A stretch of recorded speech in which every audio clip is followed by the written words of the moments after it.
Hey, hey, hey, how is everyone? Just want to wish you all a very happy Wednesday morning. It's 10 a.m. Pacific Standard Time. Welcome to Millionaire Brand Creation. We're going to let the room fill in and super excited to talk to you guys about today's topic, which is walk into the room and own it. How many of you want to actually walk into the room and own it when you do so? I know I do. I know that was something that was really important to me in my 20s.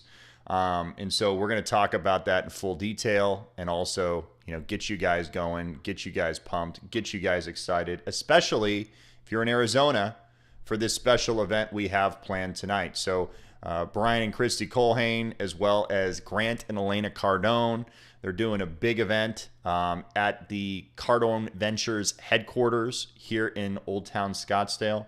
We'll be there probably from 6 to 8:30. So if you're in real estate, if you're a buyer, if you're a seller, if you're a real estate agent, anything that has to do with real estate, we're going to host a really, really cool real estate mastermind for you guys and get you going and get you excited. So let's jump into it without further ado.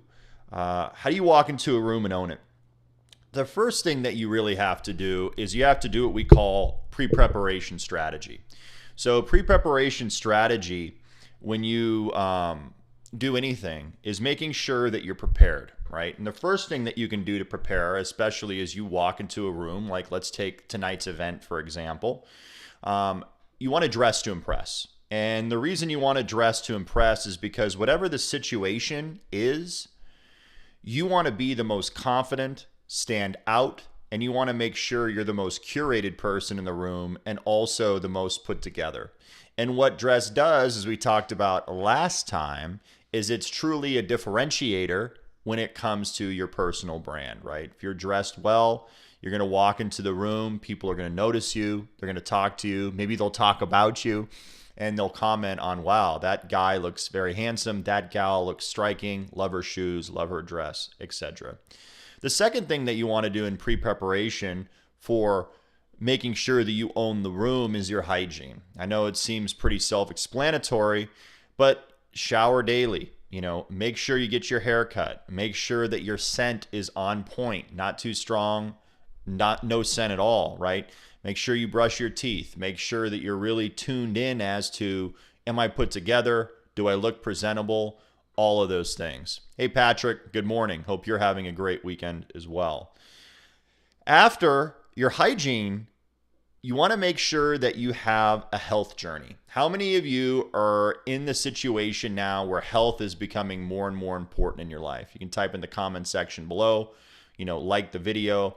The reason this is becoming more of an interesting topic as you're entering the room is in the last 10 years especially, people that take more pride in their health, right? More pride in their diet, more pride in their routines. It makes it easier to create commonality with people in the room based on your journey, right? It's exciting when you say, hey, I lost 5-10 pounds. I work out daily. I walk daily. What do, right? You're creating common threads. You're creating commonality. So make sure that your health journey is intact. And the fourth thing is, this is the most important thing. I can't wear a perfume, so no scent for me. Hey, Ann, good morning. Well, that's okay too, but make sure that your hygiene is on point. I know Ann showers frequently. You always smell nice. And we want to make sure that you're in a situation where when you walk into a room, you command it, right? So hygiene. Become a great storyteller. One of the most important things when you walk into a room as a stranger and in a room where you don't know a lot of people is you want to bring positive elements of your life to talk about when you're in social situations, right? Think of some topics and some things that were really positive for you in the week and in your current history, right?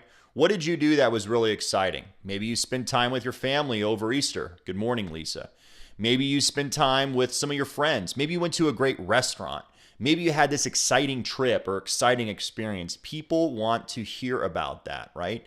The power of storytelling and cultivating your story when you're meeting friends is extremely important. So for those of you that just popped on, we were talking about how do you walk into a room and own it. And there's pre-preparation strategy. To review, the first is dress to impress. We want to make sure that you're dressed to impress. The second is hygiene. We want to make sure that you're showered, your hair is cut, your hair is colored, you're looking your best, you have a nice scent. If you're Ann, you can't wear perfume, but you have a nice glow, right? Soap smell. And also brush your teeth. Make sure that your facial hair is intact. Patrick, guys, don't have this scruggly beard thing going on. Make sure that you are on point. Number 4, cultivate your story. Know going in, and we'll talk about this further in today's segment, that you must have things to talk about that are positive in your life, that are going to make people ask the next question, which is, I want to know more, right?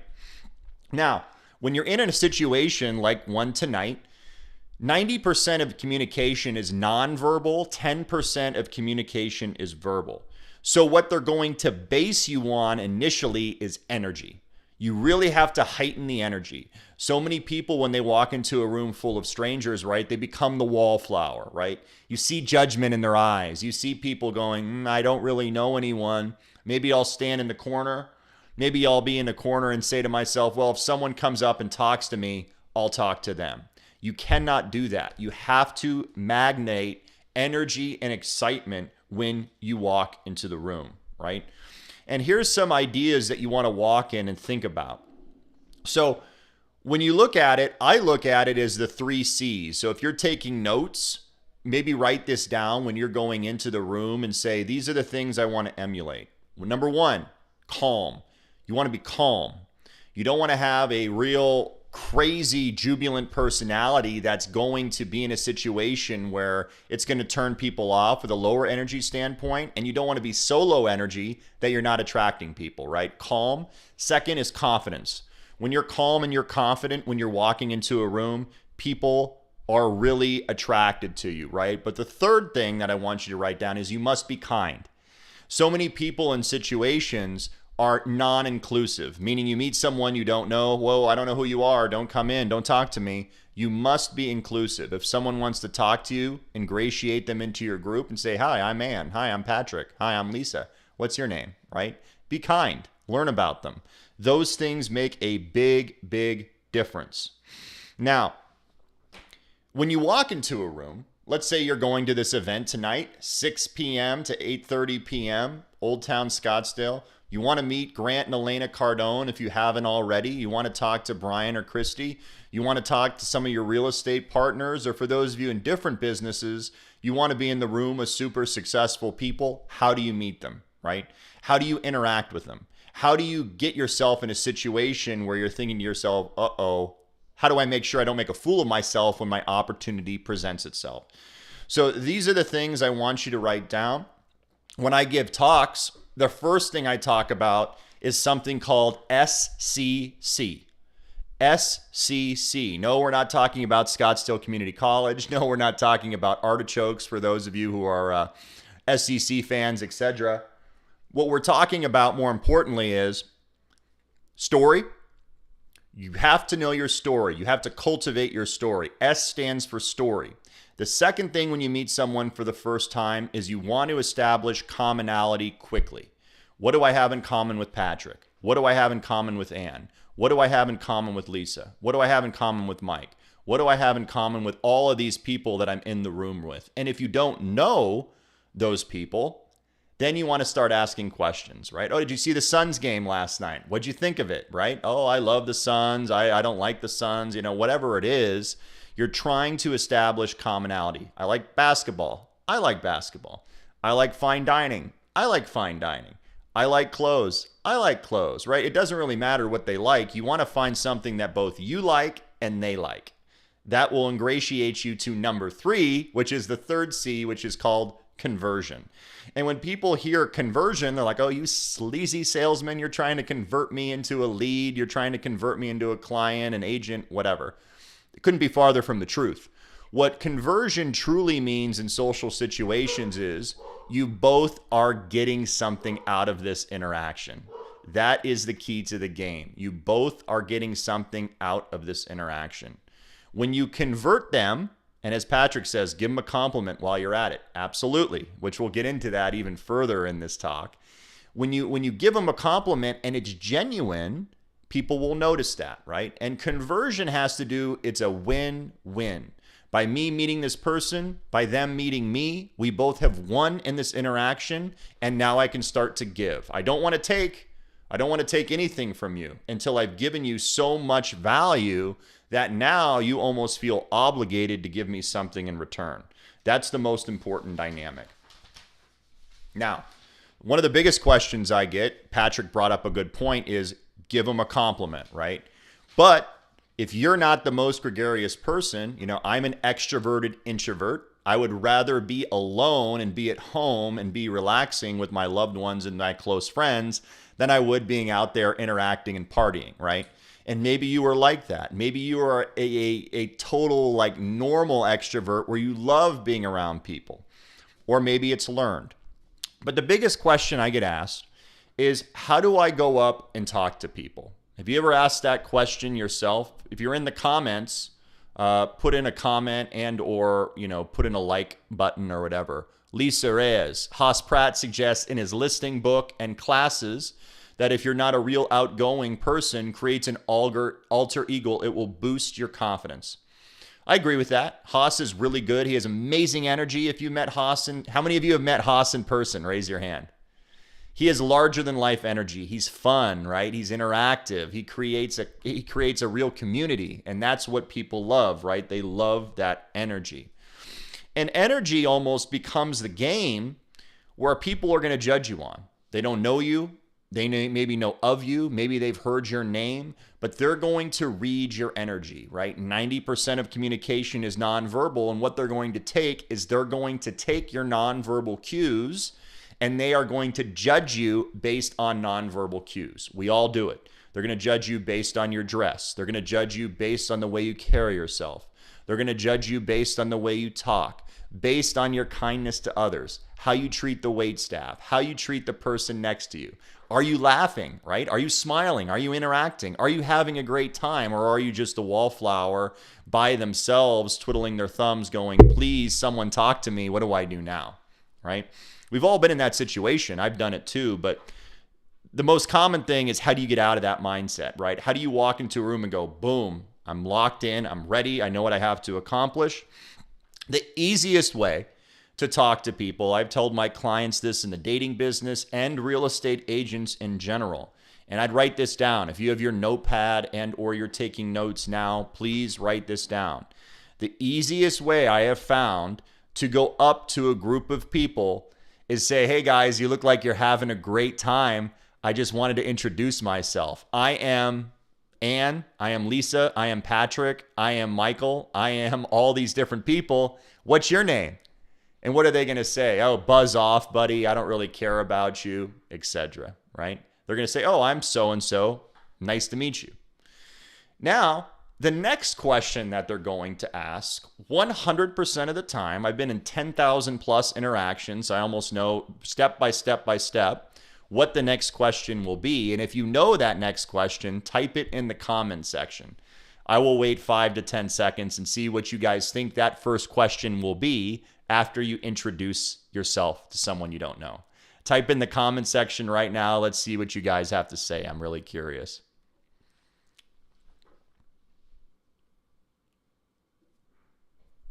Ann knows the question.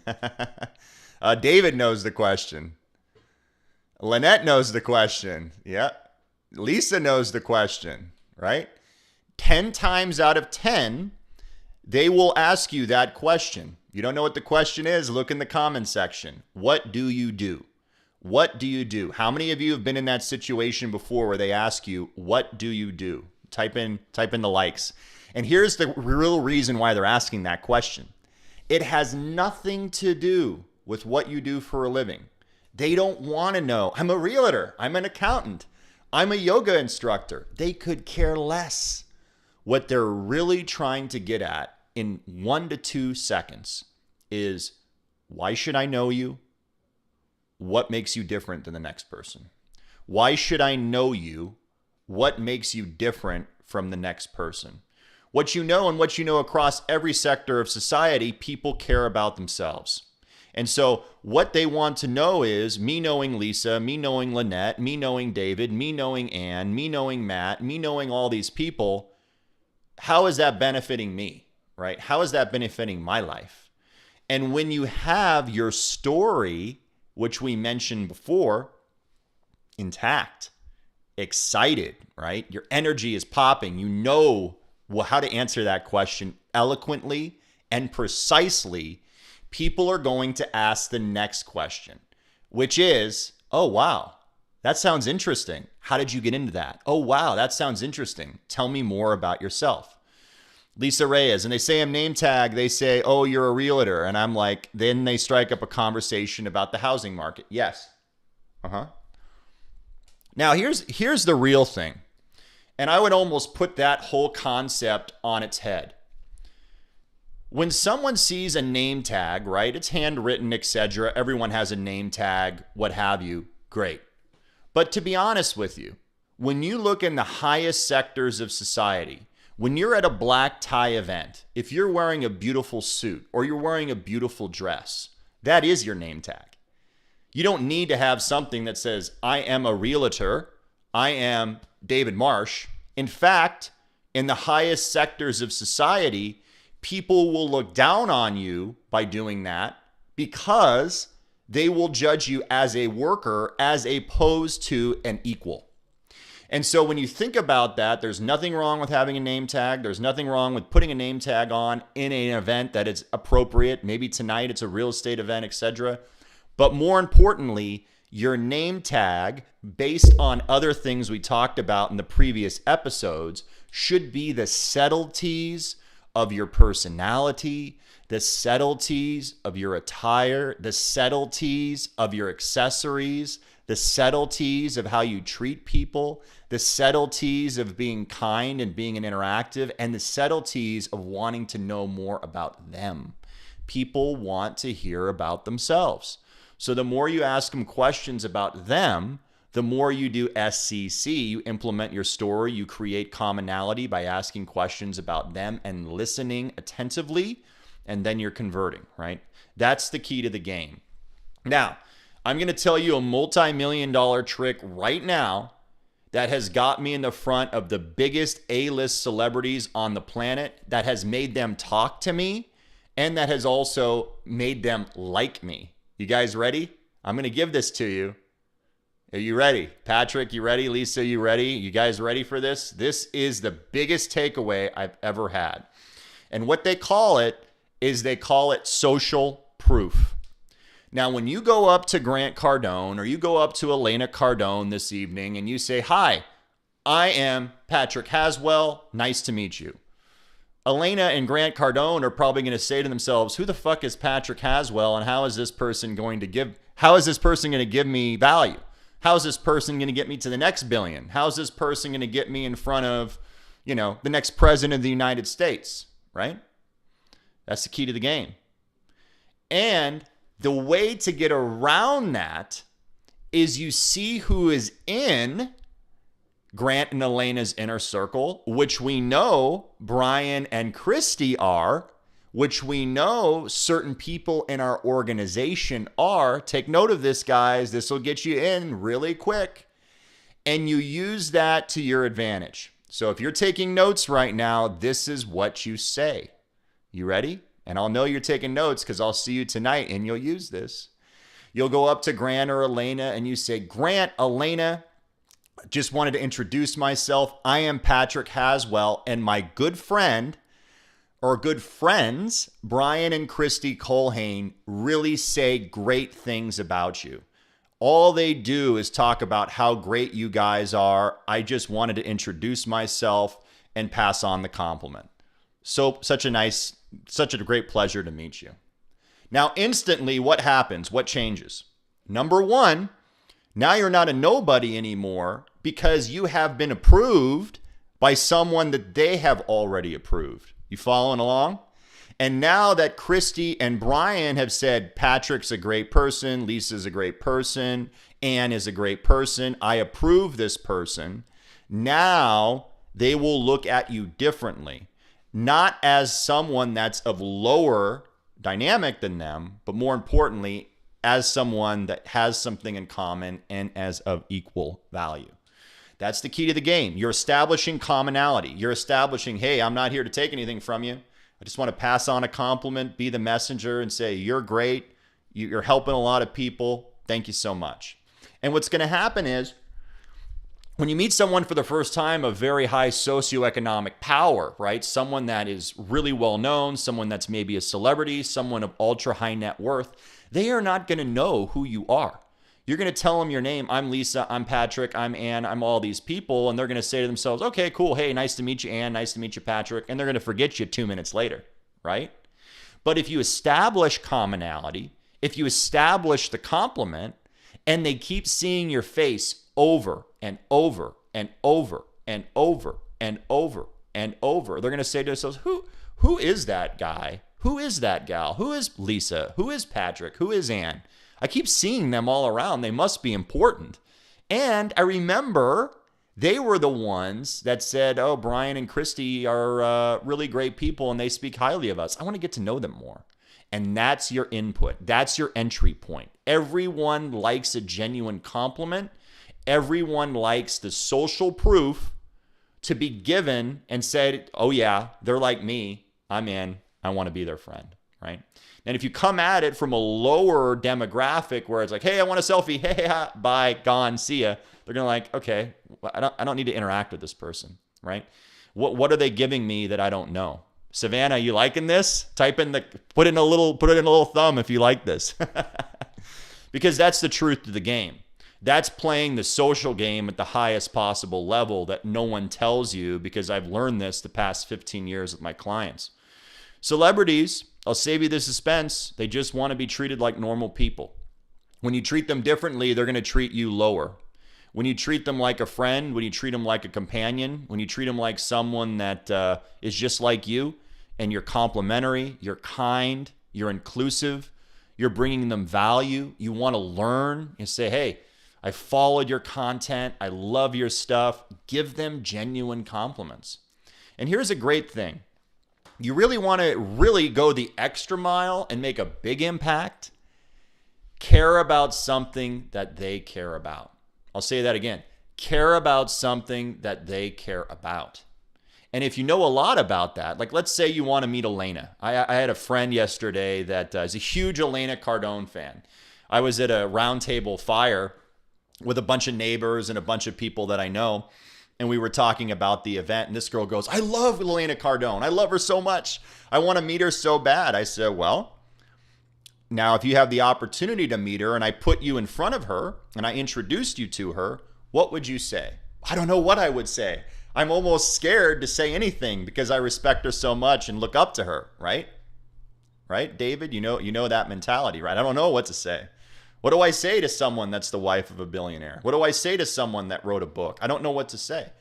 The first thing that you do is you get to know them based on public information. So if you really like Elena, you really like Grant, it's real simple. They have so many videos of them out there on YouTube, on Instagram, on Facebook. Go through their cliff notes of the books they've written. If you want to get to know Elena, start reading her book and understanding the concepts that she's passionate about, understanding the concepts that she articulates so well, and start understanding them and making them part of your talking points when you're in front of them, right? Implement them in the compliments.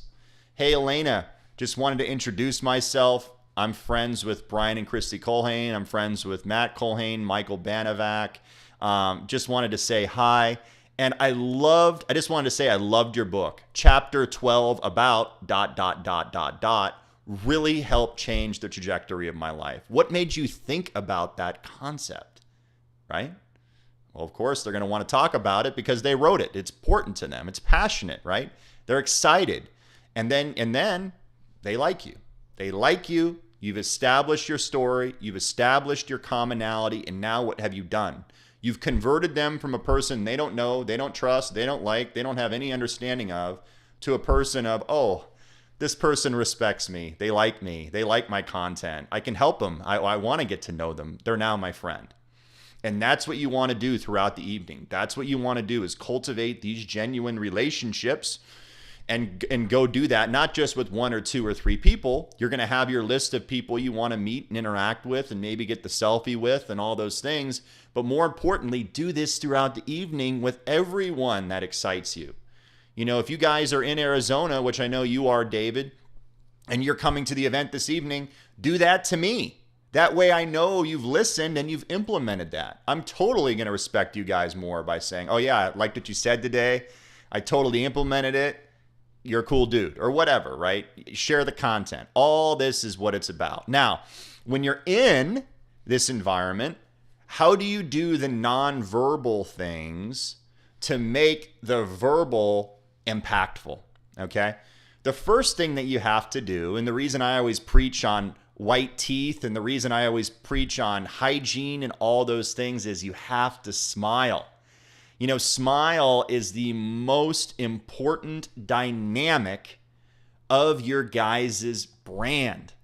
And, you know, in my 20s, I didn't smile. I was just totally, you know, afraid to smile. I didn't like my smile. I was kind of, you know, insecure and all those things. And that's why I spend so much time and money on my teeth, is because now I feel more confident smiling. And you must smile, because what that is the universal nonverbal thing of, you're a nice person, I like you, talk to me more, right? So smile, write that down. The second thing that you have to do is you have to agree with your eyes. Have you ever been in a conversation and you're like, oh boy, this person's an effing moron, right? They see it on your face, right? They see it on your facial structure. They can read whether you're saying a word or not, whether you agree with them or not, right? You ever say something and people get really angry? Maybe you're a huge supporter of Biden or Trump and everyone's, oh, I hate that person, right? You see it in their face. Smile, agree with your eyes, nod with your head. So if someone's saying something that you agree with and or you like and you want to know more of, you know, they're saying something, you're smiling, you're nodding your head, you're welcoming with your eyes. That's the key to the game. They like you, right? They see that you want to learn more, right? Patrick, I'm still working as a bellman in Beverly Hills till I burn the boats, but my property doesn't believe in name tags. We won't provide a stay with bed. We're creating experience for our guests. And when you do something unforgettable for them, they're going to ask for your name. Absolutely. Couldn't agree with you more. You know, people remember how you make them feel. If you read my book, Maya Angelou has one of the best quotes of all time. People will forget what you say. They will forget what you do, but they will never forget how you made them feel. Never. And the truth is, when you're leading with positive energy, right, you're giving knowledge to people, you're giving genuine compliments, you're giving of yourself by including them and being nice to a bunch of people, they'll never forget that. You're going to ingratiate them in your mind forever. And as Patrick really well put in the comment section, they're going to want to get to know you. They're going to say, you know, I'm in Beverly Hills. I really like that hotel and I really like Patrick. I want to go back there and I want to tip that guy $100 because that guy knows his game, right? I mean, that's what happens. And that's how you curate a different experience. You make it memorable. Now, so we talked about smiling. We talked about agreeing with your eyes. We talked about nodding your head in agreement if you like what someone's saying. The second thing, or the fourth thing I should say, is you must ask questions. Not dumb questions, but leading questions. Like, for instance, Patrick, if you're in a high-end, let's say you're in a high-end hotel in Beverly Hills like Montage or the Beverly Wilshire or whatever, you're dealing with the creme de la creme, right? When you're with clients that are buying and selling $5, $10 million houses, you're dealing with super high net worth people. How do you ingratiate yourself? How do you ask questions? You have to know how they live, and you have to be interested in their experiences. So if you know someone is really high net worth, or you know someone is really important, or maybe they're just simply important to you, the easiest ways to ingratiate yourself that's totally non-threatening, write this down if you're ready. The first is food. Everyone loves food, whether it's health food, whether it's high-end dining, whether it's a culinary experience, whether it's cooking at home with your children, your grandchildren, your husband, your wife. Everyone loves talking about food, right? How many of you like pizza? How many of you like spaghetti? How many of you like biting into a wonderful Wagyu steak, right? How many of you love a great fish dish? Everyone loves food. And that's something you can talk about immediately. Oh, you went to that restaurant? I went to that restaurant. What did you order? Oh, did you enjoy that? I really want to check that out. People love talking about culinary experiences. It makes you interested. It makes you excited. The second thing is, as you get more well-traveled and more worldly and you start picking up on the cues of the ultra-rich, then you start talking about travel. Because the biggest commonality differentiator between someone who is, working and doesn't have time versus someone who isn't working as hard and or has more disposable income is how and where they travel. You want to see how much money someone has? See where they've been. See where they've traveled to. Ultra high net worth people are global people. And you start talking about places they've been, right? I remember, for example, maybe you can relate to this, Patrick. I was at the Polo Lounge at the Beverly Hills Hotel. I don't know if you've been there. It's the green room, right? Real fancy, real cool place where a lot of celebs hang out. And I'm sitting at the bar, and this guy and his wife are sitting next to me, and they're deep in conversation about international travel to Italy. And I look over, and going off of what we talked about last time, I saw this gentleman had a very expensive watch on. It was a Breguet. It was like a $180,000 watch. And I'm like, whoa, this guy's a hitter. I definitely need to introduce myself. And so I knew if I just, touched him, interacted with him in some weird way, and I was a 25-year-old kid, they weren't going to take me seriously. But I leaned over to him and I said, hey, I didn't mean to interrupt your guys' conversation, but I just wanted to compliment you on your beautiful watch. I love Breguet. And the guy's like, whoa, you know what that is? And I said, oh yeah, I love it, and da-da-da-da-da. That went into the next conversation, which made us talk for 2 hours, which was travel. And I said, I also overheard that you guys are going to Italy. Where are you going? Oh, we're going to Positano and Capri, probably Ravello. And I said, oh, really? I just came back from there. Now, instantly, without talking about money, without talking about anything, what has that done in the mind of the other person, right? The walls come down. They see commonality. They see commonality in experience. And now what are we talking about? Food, culinary experience, and travel. And we talked for 2.5 hours, got his number, got his name. He became a contact, right? Make that common connection. That's how you ask questions. Shared experience, shared commonality. That's what people want to talk about. Active listening. Absolutely, Patrick. The other thing is you must seem interested. If someone's talking about something that you want to learn about, and like Grant loves active listeners. He loves people. If you've been to any of his conferences, he wants you there. He wants you listening. He wants you asking questions. He wants you animated. He wants you excited, because that's his energy, right? That's the whole game, right? They want what they are. They want to see in you what they are in themselves, right? So be interested, genuinely interested. Here's another big one. You ever been in a social situation and you see people starting to argue? How many of you have done that? Type a thumb in the comments or type in the reaction setting. How many of you have seen an argument break out when people don't agree?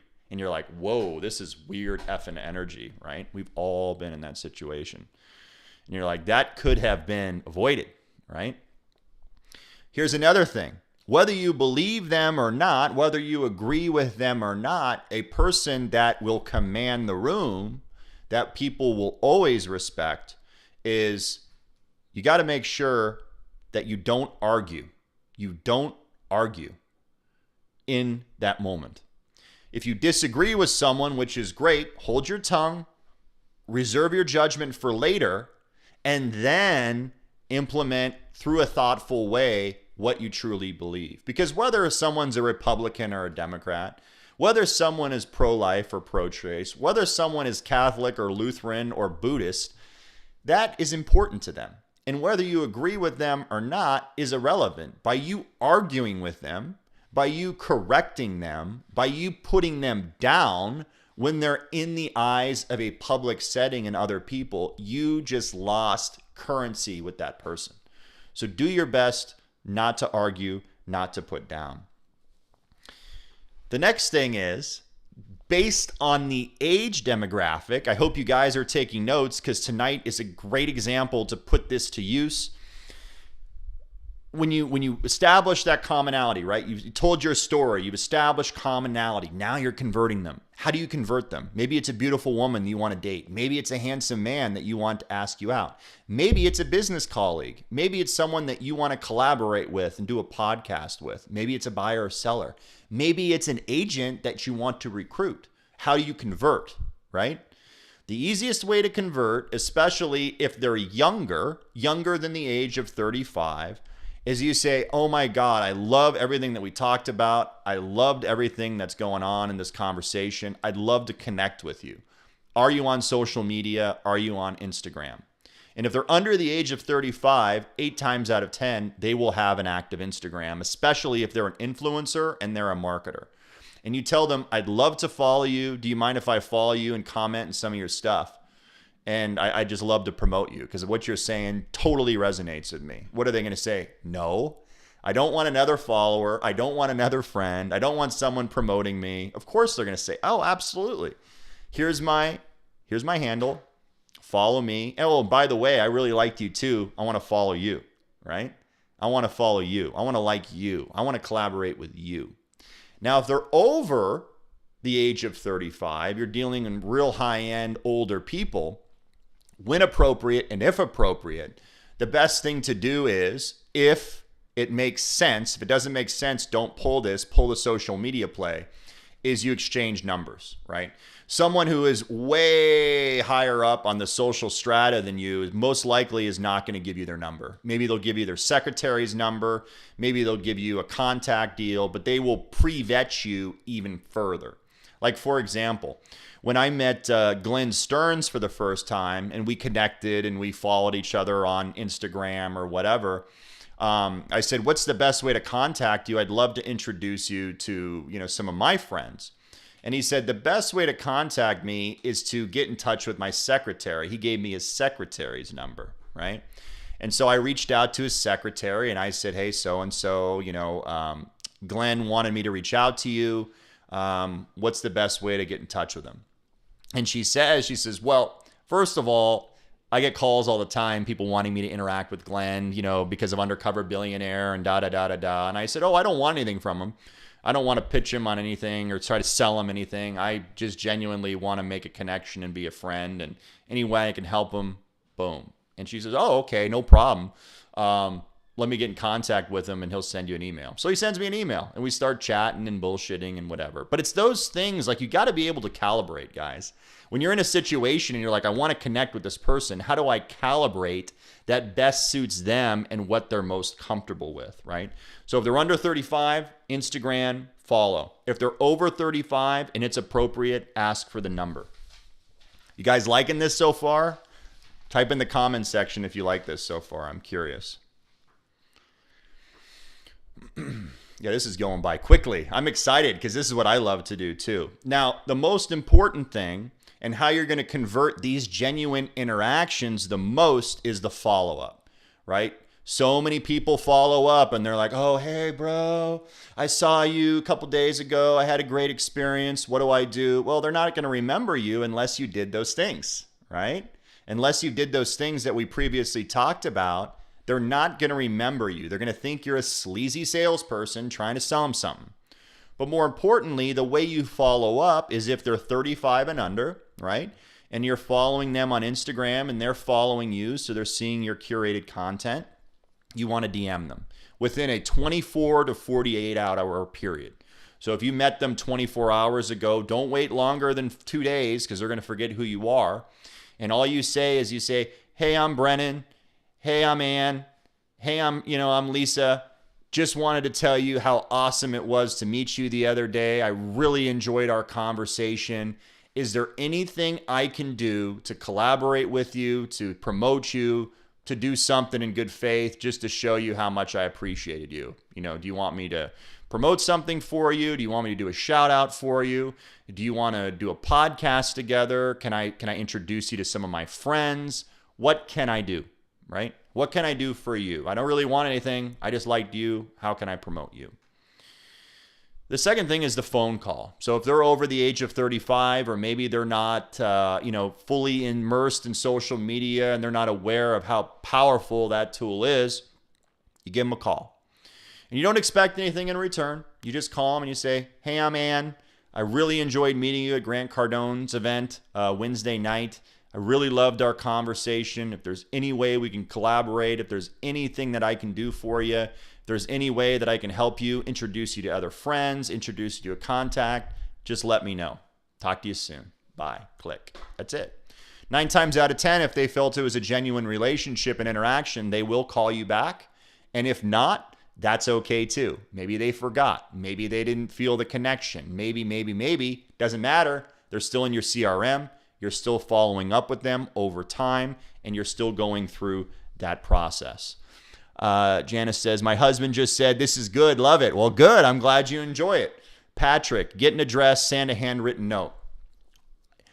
I would, the handwritten note thing, you got to save when people least expect it. Here's the big thing. Here's the big thing in sales. If someone does something extraordinary, someone does something out of the norm, maybe you hear about an anniversary. Maybe you hear, oh, it's my birthday in 3 days. Maybe you hear, oh, my daughter is graduating from high school in 3 days. Take note of that. And what you do is you send his or her daughter a birthday card or a graduation card, or you send them a thank you note, or you send them a get well soon note if they are sick. But here is what you don't do. Here is what you don't do. I hope you're writing this down. Never, ever talk about a sale, put your card in the note, and try to convert them in a sleazy, cheesy salesman type way. Because the note, maybe some flowers, maybe a small gift, says it all. If they don't know who you are, you don't sign Brennan Doherty. You just sign, hope you get well soon, all the best, loved our conversation, Brennan. And they're going to say, fuck, who the hell was Brennan? Man, this guy's a cool cat. I want to get to know him more. That's all you got to do. It's the art of the subtlety. Don't hit him over the head. Don't try to convert him. Don't try to sell him. Don't try to be a sleazy salesperson and try to give them something they don't want. More importantly, be a class act, stand out from the crowd, expect nothing in return, and give as much as you possibly can of value and of kindness to others. I'm telling you, you hear it all the time, comes back tenfold, right? My biggest mantra is you give to get. You give to get. You can never expect something from someone unless you give more than you receive, right? And keep giving. If that person disrespects you, or that person is inquisitive of you, or that person feels like you're trying to sell them, or that person gives you negative energy, just realize this. Most people that are giving you negative energy and or don't like kindness or true positivity, it has really nothing to do with them, or it has everything to do with them, it has nothing to do with you, right? If someone tries to say, oh, you're trying to sell me, you're trying to recruit me, I always say bluntly, I'm like, hey, I'd love for you to join me. I'd love for you to join this community. I'd love to see you more successful, but really, it's not going to change my life one way or another. I'm just trying to be a good person. I'm trying to reach out to you and show you that our conversation, our interaction meant a lot. That's it. You can lead a horse to water, but they have to drink. And if you're kind and you stand out from the pack and you're doing things just out of the genuineness of your heart, you're going to go way ahead of the game. Because think of what everyone else is doing. Think of what every unsuccessful agent or every unsuccessful person in business is doing. They're doing the exact same thing. They're posting, I sold this house. If you need to buy or sell a house, call me. Oh, it's about me, my numbers, my success, my money, my this, my that, me, I. No one cares. No one cares. What they care about is, I want you to be the teacher. I want to be your student. I want to see you succeed. Oh, you're sick. I want to take care of you. Oh, you know this person. I got this great person I'd love to introduce you to. That's what people care about. They care about friendship. They care about, helping someone. They care about when you're down, you're there for them, right? When the chips are down, you're kind. When they mess up, you're there to help them up, right? When they have something not go their way, or they have a death in the family, or they have something that happens, you go out of your way to help them and create that genuine connection. Don't try to sell. Your kindness will sell itself, right? Your knowledge will sell itself. You don't need to, hey, I'm EXP. Hey. What do they call it? EXP'd on, right? You ever heard that term before? Where all these cold callers are going out trying to call every agent they have, and they have no rapport. They don't care about that person. It's a number. Instead, make that genuine connection. Make that genuine relationship. And then they're going to go, Lisa is a really good person. Patrick is a really good person. Brennan's a really good person. Ann's a really good person. Jana's a really good person. I really like that person. I mean, I don't know if I'm going to do business with them, but I want to hang out with them. Well, guess who gets the business? Those people that have the most genuine connection and friendship with the people you spend the most time with. That's who gets all the business. So hopefully this helps. Hopefully that, this information resonates with you guys, and continue to follow up. So many people get butthurt when you call someone and they don't call back. 'Cause who cares? Maybe something happened. Maybe they had a death in the family. Maybe their dog got ill or whatever. You don't know. And just because you reach out once doesn't mean they don't like you, and doesn't mean the thought of you being a part of their life isn't going to change over time, right? How many of you have reached out to someone, maybe a guy, a girl, a recruit, potential buyer or seller, and you call them up, you go ring, ring, ring. Hey, this is Brennan. I got this great house for you in an amazing neighborhood that you've always wanted. Da da da da da. Give me a call. They never call you back, right? How many of you have been in that situation?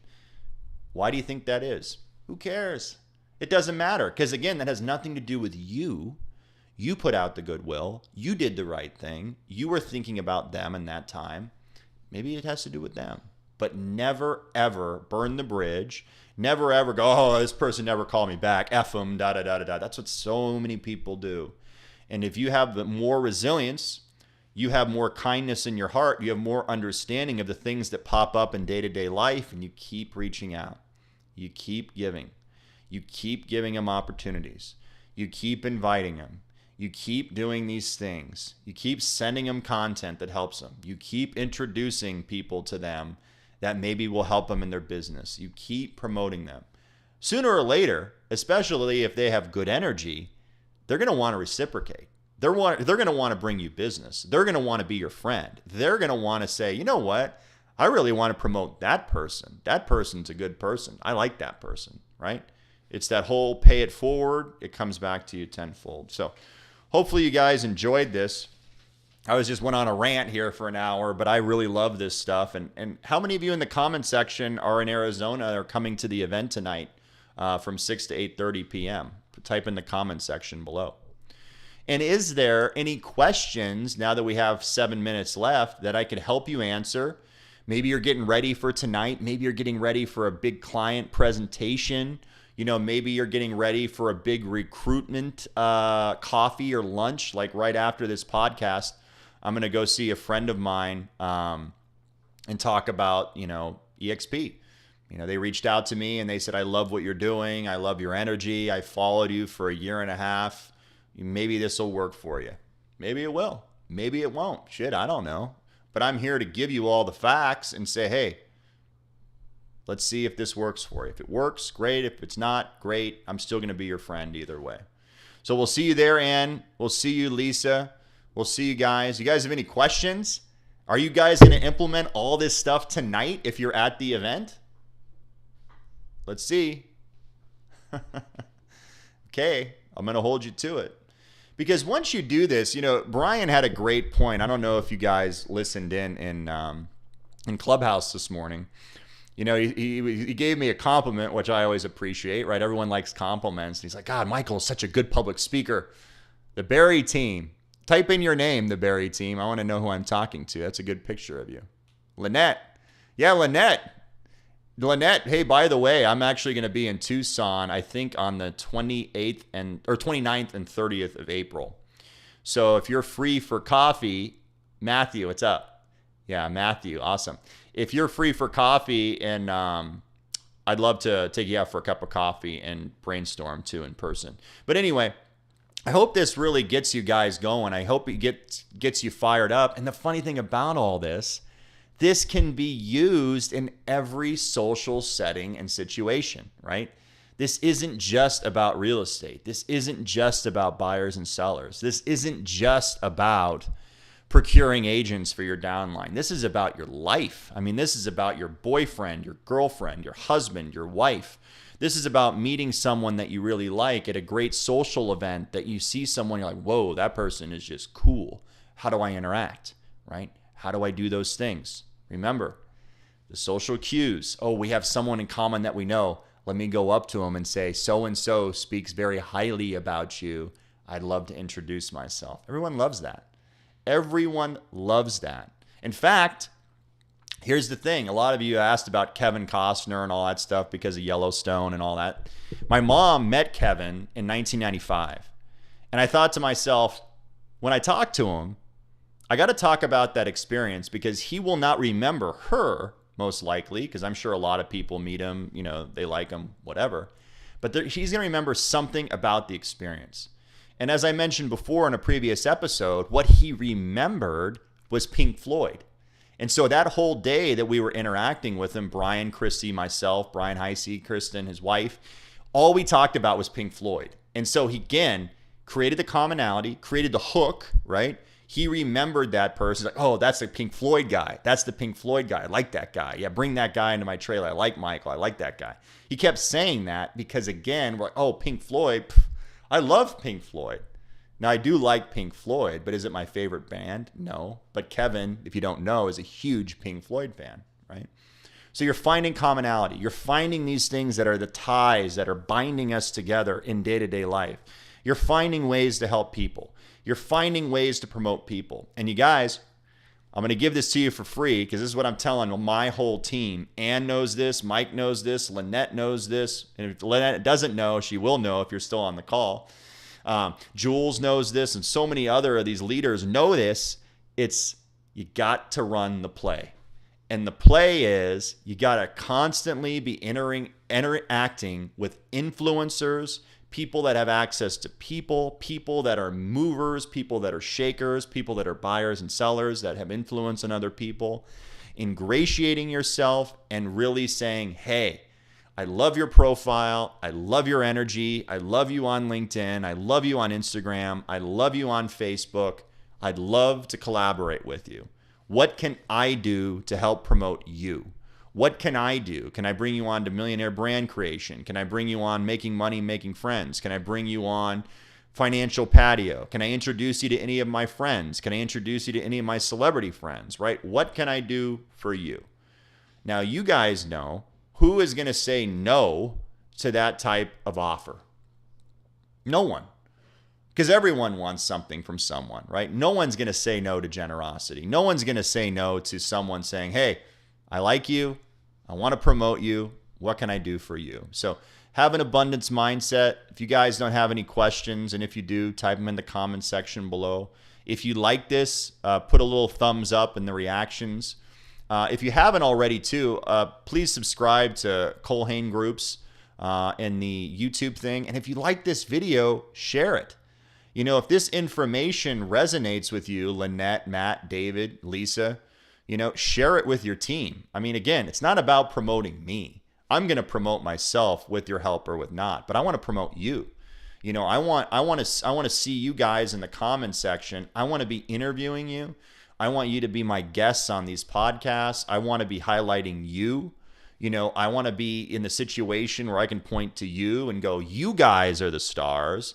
These guys are the people I want to work with. Put you on a pedestal so you can duplicate this process and find success in your business. That's the key to the game. That's why we're all here.